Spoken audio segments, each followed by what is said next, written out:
A maldição das chamas gêmeas. Prólogo. A voz nas sombras.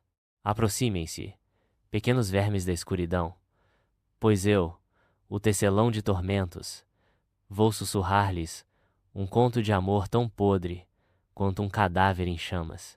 Duas almas, amaldiçoadas a se enlaçar como chamas gêmeas, não conhecem paz, apenas o êxtase da destruição. Vida após vida, eles se caçam, se devoram e se afogam em sangue. Acham que o amor salva? Patéticos. O amor é uma corrente que enforca, e eu gargalho enquanto ela aperta. Vamos começar. A voz rasteja como insetos na escuridão, terminando em uma risada seca e cortante, como lâminas roçando o osso. Capítulo 1.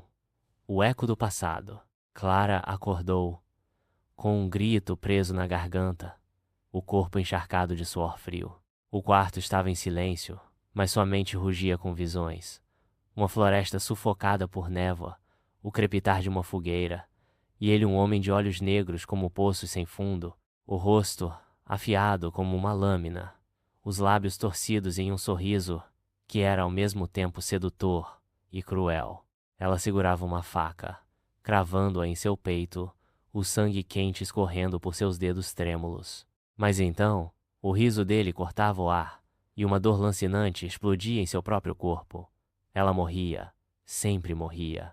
As visões vinham há semanas, cada uma mais vívida, mais visceral. Ela via castelos desmoronando em chamas, campos encharcados de sangue, vilarejos sufocados por peste, e sempre ele, o mesmo rosto, o mesmo olhar que a despia, até os ossos, antes de despedaçá-la.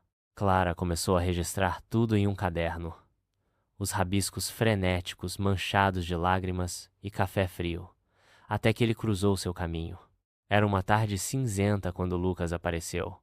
O novo vizinho do prédio, um homem alto e esguio, com uma aura que parecia engolir a luz ao seu redor.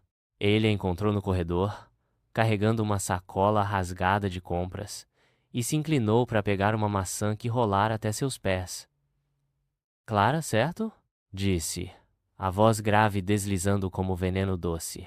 Ele devolveu a fruta, os dedos roçando os dela por um segundo a mais do que o necessário. Ela sentiu um arrepio, um reconhecimento que não podia explicar.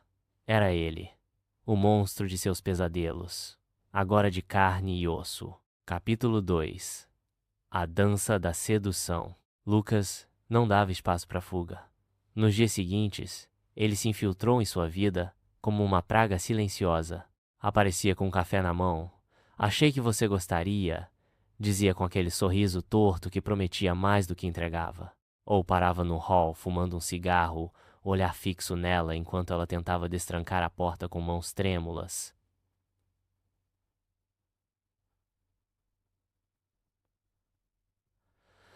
Você parece nervosa, Clara. Algo te assombra.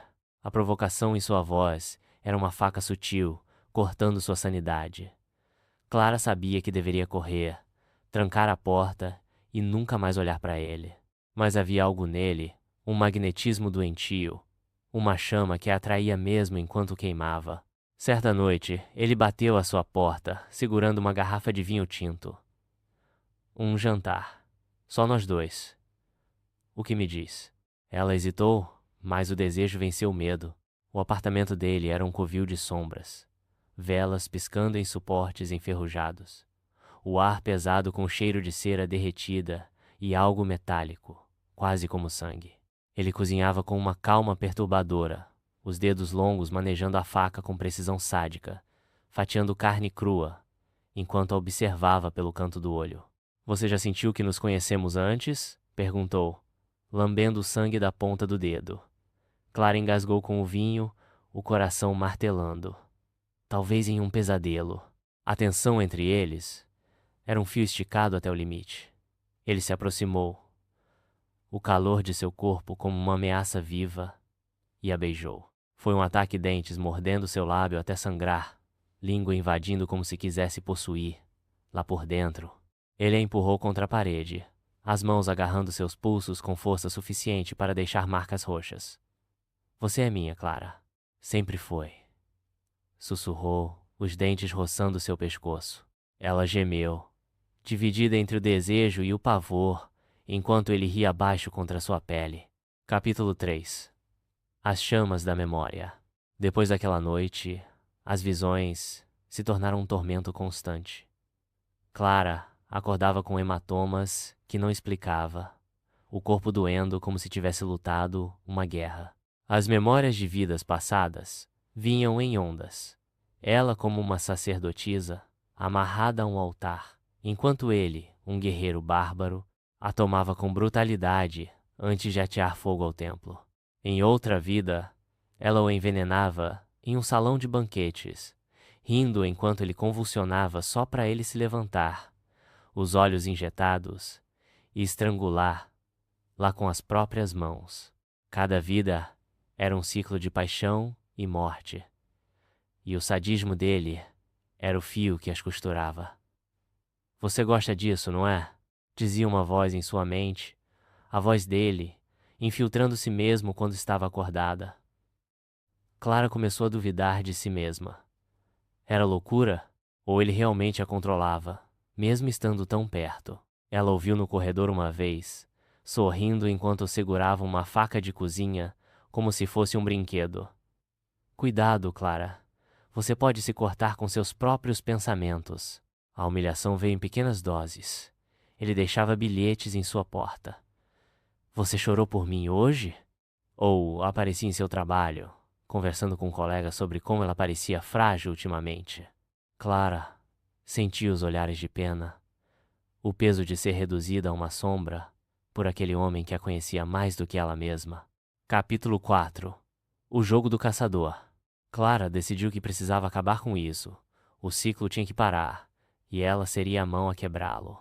Planejou cada detalhe com uma frieza que assustava. Convidou Lucas para seu apartamento, vestindo um vestido preto que realçava cada curva, o decote uma armadilha para os olhos dele. Preparou um jantar carne grelhada, com uma dose letal de arsênico misturada ao molho, e uma garrafa de vinho com um toque extra do mesmo veneno. A faca estava escondida sob o sofá, afiada o suficiente para cortar osso. Ele chegou com o mesmo ar de predador, os olhos brilhando como brasas. Durante o jantar, ele a provocava, os dedos roçando os dela com uma intimidade que a fazia querer gritar. Você já pensou em se entregar a mim, Clara? De corpo e alma. Ele deslizou a mão por sua coxa sob a mesa, apertando até ela morder o lábio para não gemer de dor. Você é tão fraca quando quer ser forte. Quando ele pegou o vinho, Clara prendeu a respiração. Mas ele parou, cheirando o copo, e riu um som que era puro veneno. Arsênico de novo? Você é previsível, querida.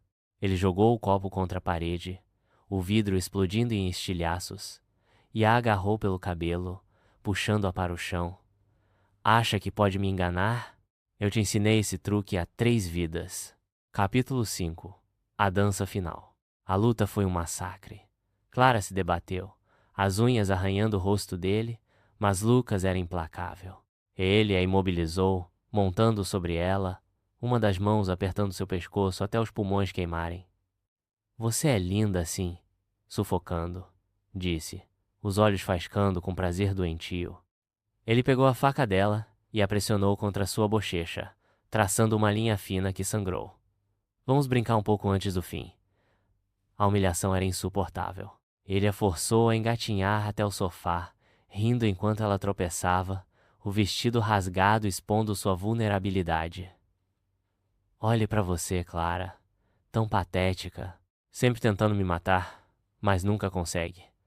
Ele a chutou nas costelas, o impacto arrancando um grito rouco dela, mas a raiva a alimentou. Com o esforço final, ela agarrou a faca do chão e a cravou no peito dele, girando a lâmina com toda a força que restava. Lucas cambaleou, o sangue jorrando como uma fonte escura, mas seu sorriso não vacilou. Boa garota, ele gorgolejou, caindo de joelhos. Antes que Clara pudesse se afastar, ele puxou uma adaga de sua bota e a enterrou em seu estômago, torcendo-a com sadismo final. Você não escapa de mim. Eles colapsaram juntos, os corpos colados em uma poça de sangue viscoso, as respirações entrecortadas se misturando em um último suspiro. Clara olhou nos olhos dele, vendo o mesmo desejo insano, a mesma obsessão que os acorrentava. Até a próxima, minha chama, ele sussurrou, o rosto pálido se contorcendo em um sorriso grotesco. Capítulo 6. O silêncio torturado. O apartamento ficou em silêncio, o cheiro de sangue e morte impregnando o ar. Clara sentiu a vida escorrer, o frio tomando seus membros, mas a mente ainda girava. Ela viu flashes de suas vidas passadas, cada uma mais cruel que a anterior. Ele a queimando viva, rindo enquanto ela gritava. Ela o decapitando, apenas para ser enforcada por seus soldados. Sempre juntos, sempre mortos. E agora, mais uma vez, o ciclo se fechava, mas não se quebrava. Nos últimos segundos, ela ouviu a voz dele em sua mente. Um sussurro venenoso. Você nunca vai vencer. Eu sou seu destino. A humilhação final foi saber que ele estava certo. Mesmo na morte, ele a possuía. Epílogo. O riso nas cinzas. E assim, meus queridos ratos da escuridão, as chamas gêmeas se consumiram mais uma vez, lambendo a carne, chupando sangue, dançando em um inferno sem fim. Clara achou que poderia cortar o fio, mas o destino é um carrasco sádico, e eu, seu servo fiel, aplaudo o espetáculo. Eles voltarão, oh sim, com novos jogos, novas lâminas, novas humilhações. O amor é uma jaula de ferro quente, e eu gargalho enquanto ela os queima. Ha, ha, ha. A risada ressoa, longa e cortante, ecoando até se perder na vastidão das sombras.